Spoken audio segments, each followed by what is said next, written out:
నమస్కారం అండి. Sarohini's cooking welcome to my channel అండి. ఈరోజు నేనైతే నెత్తళ్ళు ఫ్రై చేస్తున్నాను. ఇది నా స్టైల్లో నేను ఎలా తయారు చేస్తున్నానో చూపించబోతున్నాను. నిమ్మకాయ, ఉప్పు, పసుపేసి నెత్తల్ని నీట్గా ఇలా క్లీన్ చేసుకొని పక్కన పెట్టేసుకుంటున్నాను. క్లీన్ చేసుకున్న చేపల్లోకి ఇప్పుడు నిమ్మరసం పిండేస్తున్నాను. శనగపిండి అయితే 2 స్పూన్ల వరకు తీసుకున్నాను. అలాగే కారం 1 స్పూను, 1/2 స్పూన్ అయితే పసుపు కూడా వేసేస్తున్నాను.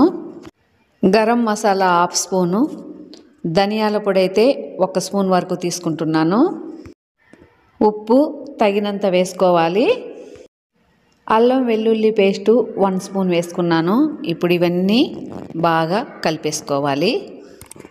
ఈ మసాలాలు మొత్తం బాగా పట్టించేసిన తర్వాత నేనైతే ఒక 1 అవర్ మూత పెట్టేసి ఫ్రిడ్జ్లో పెట్టేస్తున్నాను.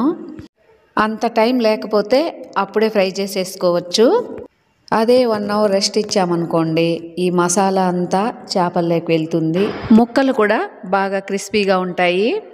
ఇప్పుడు స్టవ్ మీద పాన్ పెట్టి ఆయిల్ అయితే కొద్దిగా వేసుకుంటున్నాను, మరీ ఎక్కువ వేయడం లేదు. ఆయిల్ కొద్దిగా వేడైన తర్వాత ఇలా ఒక్కొక్క చేపని ఇలా పెట్టేసుకుంటున్నాను.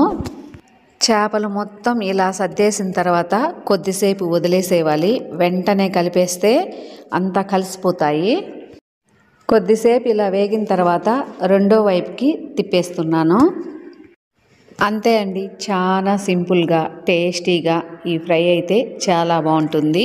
ఈ చేపలన్నీ తీసేసిన తర్వాత చివరన ఈ మిగిలిపోయిన ఆయిల్ ఉంటుంది కదా, ఇందులో క్లీన్ చేసుకున్న కరివేపాకు కూడా వేసి వేయించి పక్కన పెట్టేస్తున్నాను. మిగిలిన చేపలన్నీ ఇలాగే వేయించుకొని రెడీ చేసేసుకుంటున్నాను. చూస్తుంటేనే నోరూరిపోతుంది కదా.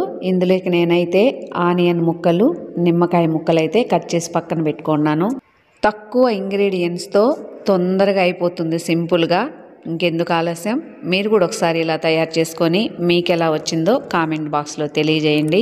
నా వీడియోస్ మీకు నచ్చినట్లయితే లైక్ చేయండి, షేర్ చేయండి, సబ్స్క్రైబ్ చేసి సపోర్ట్ చేయండి.